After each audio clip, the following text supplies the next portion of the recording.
Everybody. Hello. Hello. Kelley and I are sandwiching a person today. Is that a verb? Did I just make that a verb? Yeah. Good. This is Dillon Tucker, and he is the director of Pure O, a movie about the pure obsessional variant, or which obviously it's a nickname. We talk about it. We'll talk more about it, I'm sure, of OCD. So thank you for joining us today, Dillon. Oh my gosh, thank you so much for having me. Yeah, it's such a pleasure to have you here. And I mean, maybe do you want to just sort of briefly introduce yourself to our audience? I mean, we could share about what we know of you, but I think you're going to do a more comprehensive job of like how, like what brings you here. Sure. So Pure O is a film that I made, and as you spoke to, it deals with the subset of, purely obsessional OCD. And the film is semi-autobiographical, and it's based on my own experience.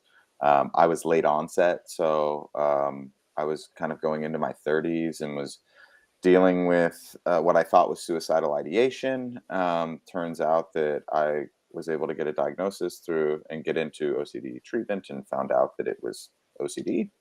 And then it also, I guess the film also deals with my life around that time and deals with other people in your life. And yeah, so I sat on it. I wrote the film during the pandemic, decided to make it. The film premiered at South by Southwest, and now it's out in the US and Canada, the UK and Australia. It has a worldwide deal, and so should hopefully by the end of the year continue to be in more territories and get more people seeing it. But yeah, that was really it. I just was looking at sort of the mainstream space and not seeing a lot of films that represented my experience or represented the experience of people that I was meeting in groups. And I didn't know anything about OCD when I went through my diagnosis. And so it was a huge learning experience for me. And outside of what I was going through and the struggle of that, I also found it fascinating.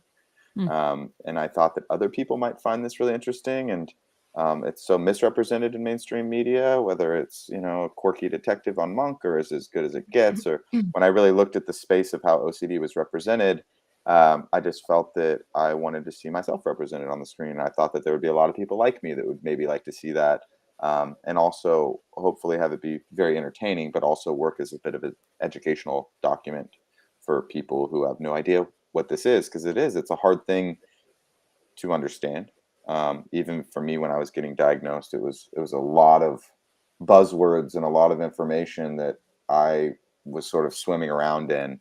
But then as I settled into it, I really realized how treatable this is if you can get in with the right people and the right style of treatment. And so that was just all my story. So I basically decided to write it and make the film. And, here we are now. The film just came out last month, and now I'm talking to you. It's so a great awesome. film. Yes. Yeah.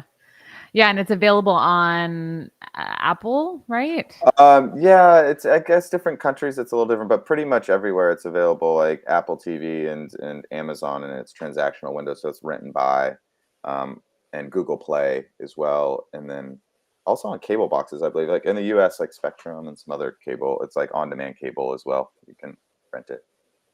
That's awesome. Very cool. Very cool. Yeah.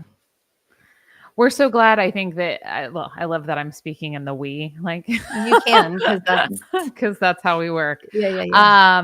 But I'm so grateful that you put out your story because of the fact that because this disorder is so misrepresented or just it's a very narrow representation. Yes. And even where it is accurate, to some small subsection of the population's experience.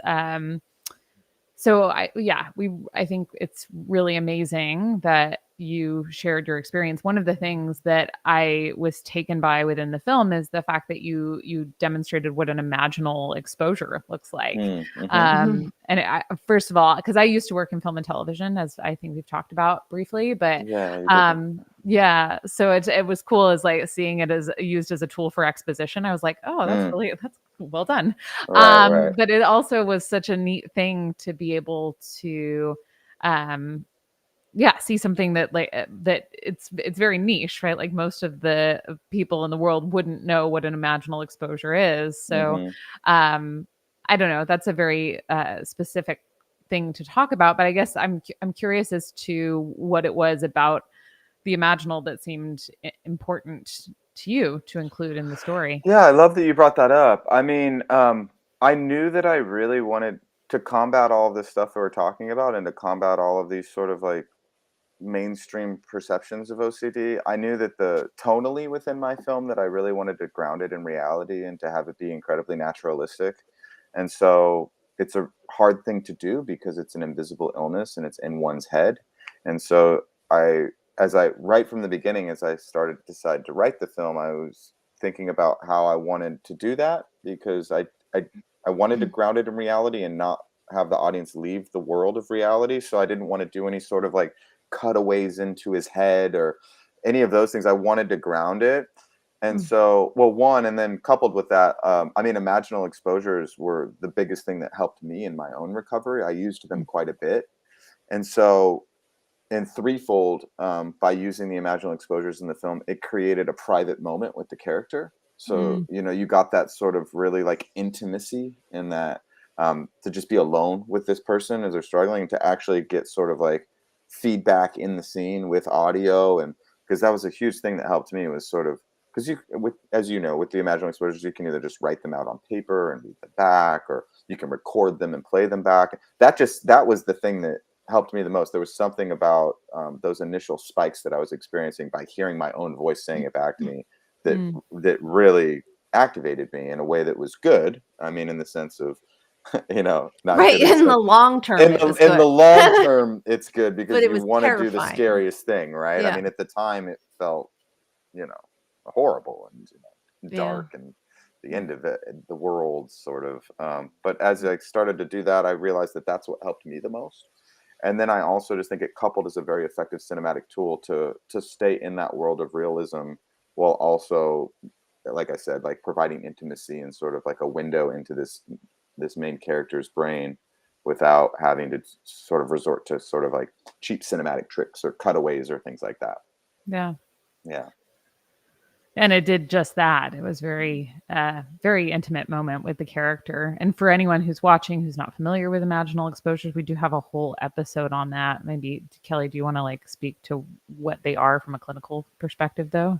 Yeah, so imaginals are just as quickly as possible. We're talking first person, present tense, like I am going to, or I am going to murder my partner tonight when I get home, or I'm going to harm them, or I have harmed them, over and over and over until anxiety kind of slowly peters off a little bit.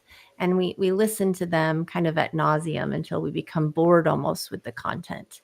You can generate them in any way. Like Dillon was saying, you can either write it, you can record your voice, listen to it. You can actually record your voice, listen to it, and hold a knife if you want, right? Like we can double down on these exposures as well.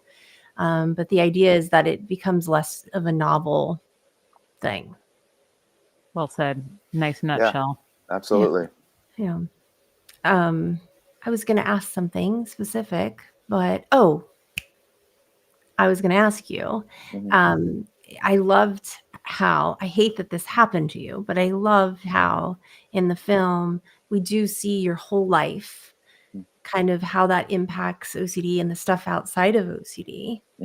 And I think that's a lot of times when we see our clients, they kind of treat OCD like it's like in this vacuum, like it's the only thing we're treating.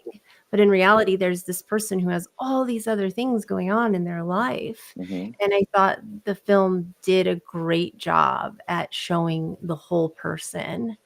And I guess I was just curious what that was like for you going through treatment. And I don't know how accurate it was, but there was a lot of external factors going on. But what was it like for you in real time?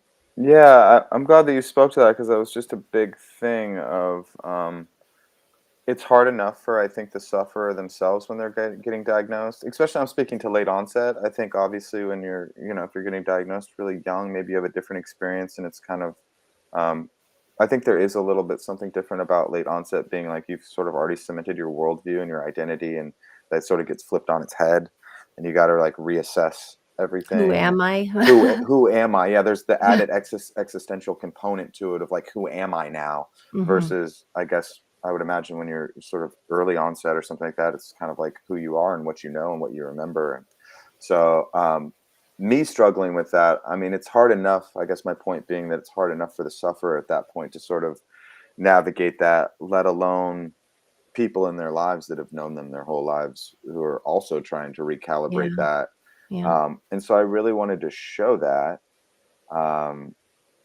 And also the other, I think I'd say to that too, is that, you know, I think that people with OCD are very highly functional. So even me, even when I was at a 10 in terms of my anxiety level, I was able to be very functional in my day to day, whether it was holding down a job or within relationships. You know, I think that I always say that with OCD or with people with anxiety disorders, I think that if you're actually seeing it break through, I mean, that's just like an iceberg thing. Like if you're seeing it, everything else that's going on underneath it must be very deep and extreme. And so I just wanted to show that. I wanted to show the rest of this person's life, and I want to show like everybody around them, because also, as we were talking about too, being this sort of like truism in terms of the representation, uh, I also wanted people, say, if you're a parent and your child has OCD, or if your partner has OCD or something like that, I also wanted you to be able to watch a film like this and be able to see sort of like not just the experience of the sufferer, but to see sort of like, at least, you know, from my experience, like kind of a bit of the experience of people around me and sort of like things that they wrestled with or that they were trying to understand. And to also be able to get that education as well, because I think that film, I'm obviously a huge believer in the cinematic art form in terms of cinema is so experiential. So I think that a family member like that watching a film like this versus reading a book, even though there's fantastic books, some of them are depicted in the film. You know, I have John Hirschfeld's book, When a Family Member Has OCD, that's kind of a big proponent in the film. And, you know, there's great resources, but I think that something like watching a story, watching a film that you can sit and eat some popcorn and sit down for 2 hours and not have it feel like you're going to school, and hopefully getting like, you know, an emotional ride. And at the end of it, you know, I've just had so many experiences like that through the theatrical experience and the theatrical run of the movie. And now that the film's out, people are reaching out through social channels or whatever it is, and just letting me know that they understand now, that they get it, and you know, the light bulb went off for them, and you know, they understand now how to connect with their child or their partner. And you know, for me, that's the coolest thing of this whole process, has been able to have those sort of, you know, experiences with people. And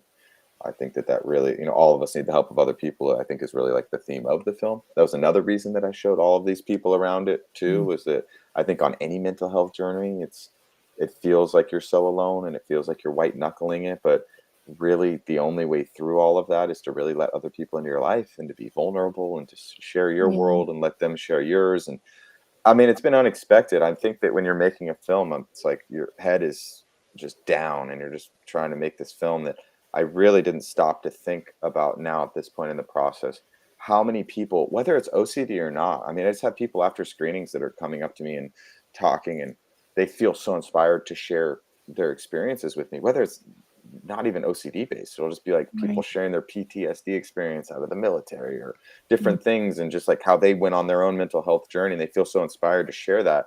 And I love that. It's unexpected, but it's also, it's really sort of the reason I made the film, was to sort of like allow people to hopefully just allow that conversation to take place and to feel okay with it. Because I mean, I had my own judgments as a when I was getting diagnosed. I was like, wait, what? Of course, Like what? Like my own judgment, stigmas and things like that, where I think I was always an ally and an advocate, but it was sort of like, oh no, I'm an ally and an advocate, but like I don't have a mental health Right. but that but I doesn't apply to don't. me. Yeah, exactly. That's sort of just fallacy, that you're like, oh wait, you know, I am human, and this is something that could happen to anyone, and Yeah, realizing being that in it's the not. vulnerable position, Yeah, is a totally. tough spot to So be. I know, so that's a bit of a winded response, but I think that's why I wanted to sort of encompass all of these people around him in the film, was to show this character and just different facets of its life. You know, I actually was working in a rehab, and the main character is working in a rehab, and I also just found during that period of life that there was just really intense parallels between the mental health journey and between the alcohol and addiction recovery journey, and that there were so many parallels there. And especially, I worked at a holistic rehab that was really like dual approach. So pretty much um, all of the clients that were coming in were also dealing with mental health issues on top of their addiction issues, and so Yeah. that was just becoming like a thing for them to mask the real issue. And so we were sort of like working on all these different fronts, and I thought that there was really something cinematically compelling about a character who is simultaneously kind of going through his darkest hour while he's empowering and helping other people through their darkest hour. And I think that that's really true to life. I think Mhm. that, you know, that is what gets us through, you know, even when you're struggling, if you help somebody else, like that cycle, you know, I really wanted to show all of that in the film. So, And I think it also sent a message that maybe you're not aware of too, which is wonderful, is that it gives hope to other people that I can deal with all these other very hard things and I can still recover with my mhm. OCD. I hope So, so. Yeah, I really yeah. hope people get that message. Yeah. Yeah, I had a follow-up question about that, but I just noticed in the thread that somebody was asking about different themes of Pure O, Hmm. and I wanted to sort of maybe divert in that direction Hmm. briefly, and just to the extent that you're comfortable, right? We obviously like there are lots and lots and lots of different themes, Hmm. and subtypes. So if anyone's interested in learning more about those, we have lots of episodes on them too, and there are resources on all of our social media pages as well. Um, but I think I'm curious, yeah, like to the extent that you're comfortable about like, you know, what kind of themes you have experienced historically. Sure. A lot of them are depicted in the film, and in the film too, I really wanted to show in the group therapy scenes, and, you know, have characters representing different subsets, and, you know, showing the umbrellas of all these things. And um, but yeah, mine, I mean, I really started out with harm OCD was my thing.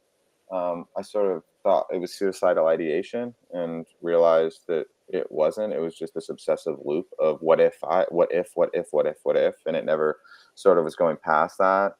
And that lasted for a while. And then it's before I was able to really get in and get clinical treatment, it was sort of morphing around based on big life events, you know. So it was really harm towards myself, and then I got engaged during that period, and then it turned into like, oh my gosh, I can handle this if it was me, but what if I hurt my partner? And so then it became harm OCD towards Right. my partner. And then during that engagement process, it started to become relationship OCD because I started to get very perfectionistic about like, oh, we need to make sure this relationship's perfect before we get married, and we need to iron out everything, which is so I would say those harm and relationship OCD in my two main subsets. And obviously I've had moments of it morphing around, and, you know, one day here or there where something's sort of taking loose, and I've sort of probably run the gamut of most of them with that. But in terms of it actually taking hold and being like a big block that I really had to seek clinical treatment for, harm OCD and relationship OCD are the two that I've struggled with the most. Mm. Well, thank you for sharing. Yeah, Yeah. absolutely. Yeah. But in the film too, it's like hit and run OCD is really like kind of given its due, and, you Yep. know, there's Yeah. pedophilia OCD, and, you know, scrupulosity, and, you know, characters sort of struggling with different subsets within the film as well. Yeah. Yeah. Right. The group therapy scenes. Right. Right. Yeah. Yeah. Yeah, which was a great way. Like I love that that introduced so many different people's experiences. Yeah. It's great. Yeah. Yeah, absolutely. Um, but and just for the record, as we talk about on here, right? Like the work is the same regardless. And I think Yeah.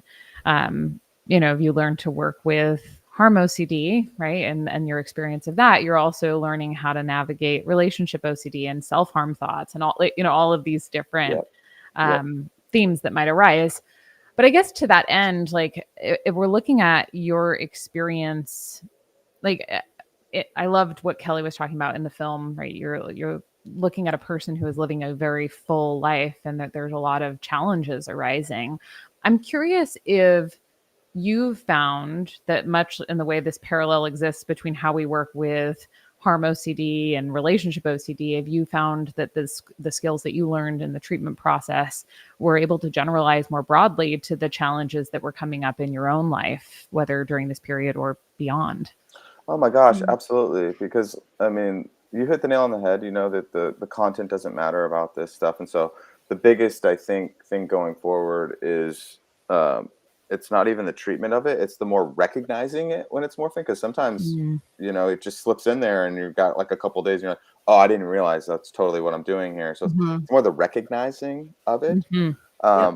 But in terms of the skills that it uses, I mean, for me, meditation changed my life, and not in some hippy dippy way. And I mean, Mhm. like No, in you a have to No. break. It's a thing. You have to break that oh barrier my with people. gosh, of course. I Like, sat down for 2 minutes the first time. I was like, oh, this is crazy. There's no way I can sit with this, and it is a nightmare in This is the here. yeah, worst. and I really worked my way up, and I half an hour a day for years, and for Great. me it was a big just a sidebar for a second, but there was a big Harvard study that was everything before that was very anecdotal and things like that, and then they finally did like a sort of like live MRIs on the brain, and like really like, and they saw that 27 minutes a day for 8 weeks really I amplified your gray matter in your brain and the capacity of how it was working to regulate joy and optimism and all these things. I started reading this and I was like, okay, I can do that and it has to be 27 minutes a day. It doesn't have to be in one sitting. So I was like, I can do this. And it was when I was in that state of like, I will try anything. I am at my rock Right. bottom. I will try this. And at first it was like 2 minutes. I was like, oh my God, there's no way I can do this. and then I just Only really stopped. 26 left to go. Or wait, Yeah, only 25? 20. Yeah, whatever 25. it is. And I'm like, oh my God, this is torture. I can't do it. And so, but Yeah. I was willing to do anything. And I think that that's the same parallel that we're Mm. talking about here with like alcohol and addiction, is that like, whatever it is, wherever you are, you have to be at your rock bottom. You do. I was in plenty of OCD groups with people that just weren't ready to be there. Yeah. They weren't even accepting that they had OCD. They were sort of like, I don't know. I don't think this is a thing. My parents are forcing me into this group or whatever it is. And you're like, oh, you're just not ready. You have to be ready, and it has to take everything. So, so I kind of went off topic there, but no, I think that basically all of the tools that go into OCD recovery, I think absolutely work in your generalized life, like things like mindfulness and meditation, and like it didn't just make my OCD better; it just made my life better. It makes me be able to handle stressors better. It just made me, you know, everything. It affected my life in the most beautiful way, and I couple that with working in a rehab. I think if the general population was to work in a rehab for like 6 months, the amplified exponential growth that you experience there, I always say it, as much as maybe I hopefully helped some people, what I got out of that experience of like learning through having to teach and through having to explore these modalities as somebody who is, a teacher of them and learning all of these things. I just think that this amplified growth that I experienced during this time absolutely generalized in my life has changed me and for the better. And I've transitioned to a place now in my OCD journey to a lot of the gratitude stage. I still have moments where it comes up and I hate it and I can't stand it and I'm having a really hard day, and you know but for the most part I really do feel grateful, especially for what I do, something like making films and writing films and just basically creating puzzle. And I let my OCD, I find out where it suits me and I find out where it's helpful and I allow it to be there. And I try to recognize when it's maybe, if I'm fighting with my partner and it's coming out that's not good. But if Right. I'm working on something artistic that's trying to give back to society, or I'm trying to, I think that I see pros and cons to it. And so I've reached a point where I am grateful for it. Mm. It's wonderful. It Yeah. is. Yeah, I mean, I think I can speak to that, probably Lauren as well. I mean, I've never worked in a rehab, but obviously I'm a therapist, and I can tell you that being on that other side of it and suffering yourself with it is like you have to hold yourself accountable even more so, Mm. and you learn so much from other, from clients, and it helps you grow. I don't know if I'd be in my recovery if I hadn't been a therapist, to be honest. So, Mm. yeah. Yeah. I would say that I feel like I would generalize here, but I feel like that's probably a lot of people who are helping others and giving back, is that they went through something themselves, and that Right.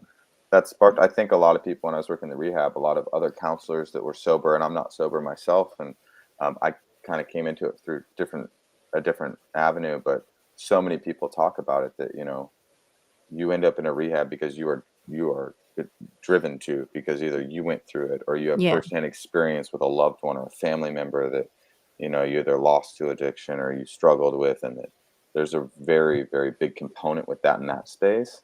And I Definitely. find that I found that in the OCD space too. I think my therapist suffered from OCD, and because you can speak to it more, but I think even in the therapeutic community, not in the OCD specialized community, but it just, therapists as a whole, I think OCD is still pretty misunderstood. Mhm. Yeah. And so I was Unfortunately. lucky. I think it only took me like a year in talk therapy, or maybe a little bit under, to have a therapist sort of unlock, like, hey, this is sounding like this mental, because I didn't have any physical compulsions or anything. And so it took about a year. And from what I've researched, I was lucky. I mean, a lot of people are taking over a decade, um, and Well, 2. Yeah, 2 two, decades. yeah, I don't Yeah. even know. It's just like, Yeah. I just can't even imagine being where I was at mentally Yeah. for 15 or 20 years before I was able to realize, oh wow, I can get into, like, at least for me, it was maybe like a year of specialized treatment, and and I'm I feel pretty good. I feel like I can manage this thing and I can get on, and this isn't a death sentence. But to be sitting with that for 15 or 20 years is that's another reason I made the film. I want Film, yeah. I want people to be able to see this film, and I've had it already. I've had a couple people had this really, during our theatrical experience in Los Angeles. Um, we had somebody who had shown up because, I think it might have been, you guys were there actually. I think it might have been the one that you guys moderated a panel on, but we had somebody who was there because their child had OCD. And at the end of the film, they sort of raised their hand and were like, "Oh, I was here just to try to understand my child, and now I realize, like, I thought they got it from their Yeah. mother, but they got it from me. Like, I thought that OCD was just physical, like light switches and things, and Right, I'm right. realizing that I have what's being represented here." So then he was able to sort of like seek out treatment for himself and his child. And it's just like Yeah. things like that. I was like, that's amazing. I mean, people that can recognize that maybe within the film and then seek out a medical professional and say, like, hey, I saw this film, and it's kind of unlocking something, like, maybe could this maybe be a thing, because it kind of was hitting close to home. Mhm. That would be amazing to try to get some of those people that we're speaking to that have been suffering for 15, 20 years to be able to realize that this is very treatable, you know?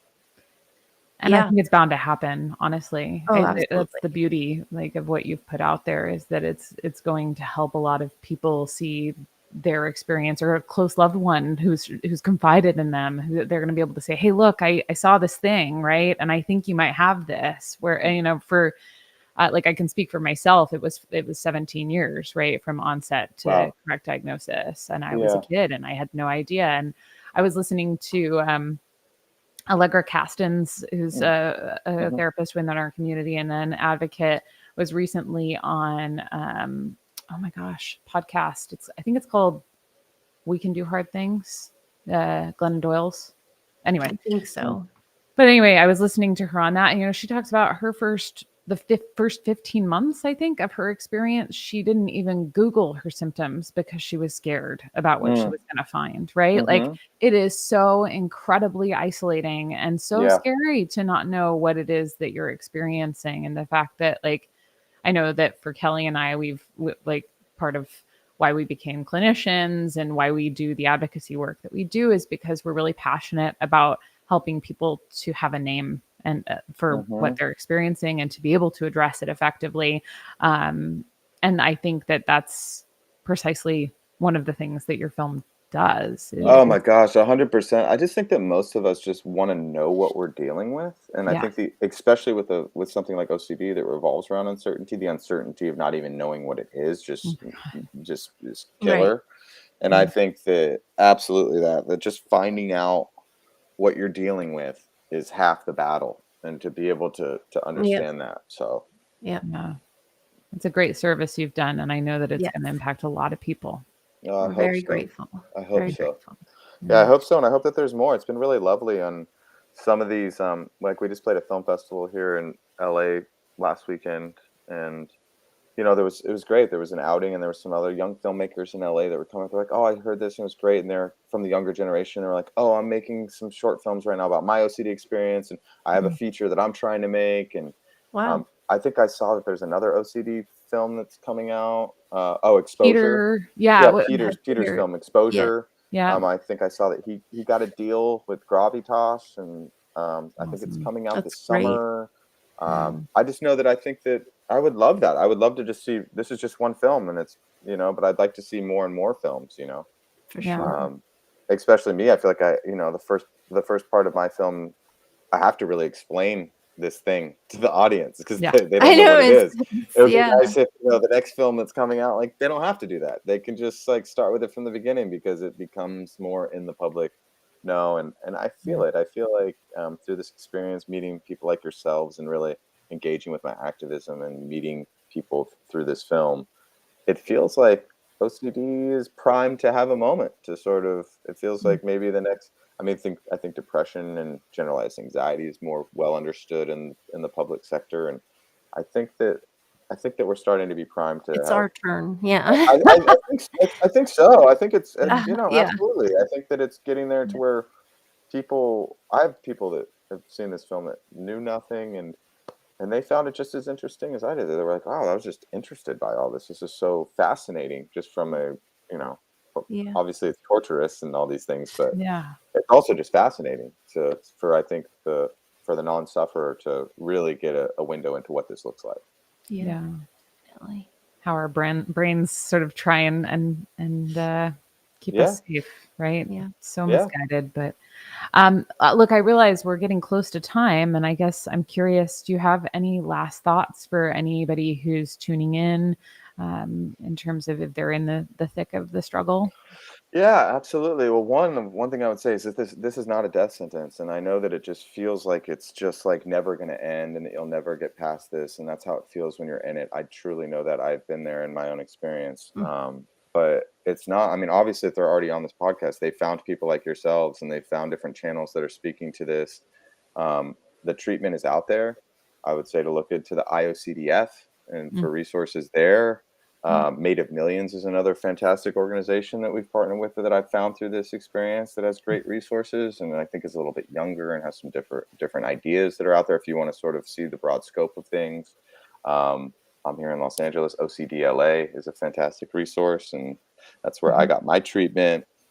There's so many resources out there right now. But yeah, in a general sense, I would say you're not alone. That Mm. this is a huge, huge 5% of the world's population. You don't have to suffer in silence. You're not alone. And also, it's okay to talk about these things, even as your therapist, because that's another thing I'd say is that I think when I was in the thick of it, it took me like 8 months to even build up the courage with my therapist meeting every Mm. week to even mention the harm thoughts Yeah. because I was convinced that I was going to be institutionalized, like they were going to come get me and lock me away and throw the key. And if I Yeah. even mentioned this idea of it, and realizing that, like, as soon as I brought it up, my therapist was like, "Ah, sounds like you're presenting mentally with OCD a little bit." It was just like such a throwaway that I was like, it literally took me 8 months to even like subtly try to like bring that up, maybe. Right. Right. And so I think if you're in the thick of it and you're watching this and you're listening, is to just say that it's okay to trust. If you're with the right therapist and you feel that, if you and you'll only know. But if you're getting treatment and you're with the right therapist, that it's okay to talk about these things that are OCD, and that Yeah. they are there to guide you, and that the help is there. And yeah, Yeah. hopefully you can continue to follow people like you, check out the film, share the film with people in your community, Yeah. because I think that knowledge is power, and the more that people, kind of like an exposure in a very meta way, I think the more that people get exposed to the idea of all these taboo subjects and realize that it's not that crazy, I think that we'll Right. become a little desensitized to it as a culture and be like, oh, it's not that big a deal. We can just get you the Right. treatment Yeah. versus trying to like deal with this interim period of like shame and Shame. isolation and struggle. Yeah. Because that's the biggest thing of all this is that, like I said, once you actually get into the specialized treatment, sooner than later, most people are going to get better. And you can speak to it too, but I also think that most people with OCD, it really is that first acute onset period that you really are grappling with and Mm. dealing with. And then of course it's lifelong and you're managing it, but it's, at least for me, I don't think it could ever be as bad as that first wave, because I won't allow it to, I'll get ahead of it. I'll know what it is, and it won't take 2 years of running rampant before I figure out what it is and get treatment. So Yeah. not that it goes away by any means, but through periods of remission and periods of managing it, just knowing that if you're going through it right now, that like you are in the worst of it, and that you can get that treatment and you can get better, and not only get better, but you can thrive. That's another reason I made this film. I wanted sufferers to see somebody like me who Mhm. was in the worst period of my life, who's now made a film and it's out there in the Right. world, and it's got a worldwide distribution deal, and it's a movie that's real that people can experience and see. And so Mm. also show people like myself that you can accomplish your dreams, and that you can not only get better, but you can thrive. Yeah. Mm. Wow, what a great message of Yeah. hope Yeah. to leave with. Yes. Thank you, Dillon. Of Dylan, thanks Wonderful. course. so much for being here with us, and thanks everyone who was able to join us today. We will be back in a couple weeks' time to do this again, to chat more about OCD. Well, thank you so much for having me on, and thank you for using your platform to amplify not only OCD but my film, and just really Yeah. appreciate you having me. Yeah.